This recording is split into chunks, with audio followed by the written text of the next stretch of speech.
એ મેચના 3 કિસ્સા યાદ રાખવા જેવા છે. એમાં આમિર સોહેલ બેટિંગ કરતો હતો અને ભારતે સારો એવો ટાર્ગેટ મૂકી દીધો હતો. એટલે પાકિસ્તાન શરૂઆતમાં પ્રેશરમાં તો હતું જ, અલ્ટિમેટલી પ્રેશરને કારણે જ એ લોકો હારી ગયા. એટલે એ વખતે વેંકટેશ પ્રસાદની બોલિંગમાં આમિર સોહેલ ખૂબ સારો બેટ્સમેન હતો, ખૂબ સારો બેટ્સમેન.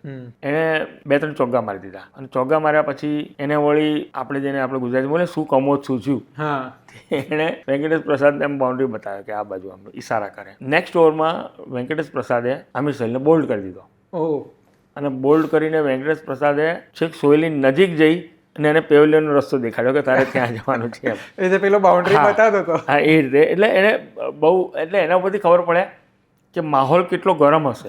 પણ આ ગરમ માહોલ થયો હતો ને એનું કારણ છે ને એ પાકિસ્તાની બેટિંગ નહીં, ઇન્ડિયાની બેટિંગ હતી. વકાર યુનુસને ભાગ્યે જ કોઈ બેટ્સમેન હશે કે જેણે નિર્દયતાથી ફટકાર્યો હોય. એ મેચમાં એવું બન્યું કે ભારતનો સ્કોર છે ને, જો એ અજય જાડેજા ના રમ્યો હોત તો ભારતના સ્કોરમાં લગભગ 50-60 રનનો ગેપ હોત. અજય જાડેજા રમવા આવ્યો ત્યારે 4-5 ઓવર બાકી હતી અને વકાર યુનુસને આગળ વધીને સ્ટ્રેઇટ મારવાની, અને આપણે જે અમુક તો ક્રિકેટિંગ શોટ હતા અને અમુક એવા હતા કે જે આપણે સોસાયટીમાં પોળમાં જે આડા બેટથી મારીએ ને એવી રીતે પણ. તો અજય જાડેજાએ 22 બોલમાં 45 રન ફટકાર્યા અને એ વખતે 22 બોલમાં 45 એટલે બહુ ફાસ્ટ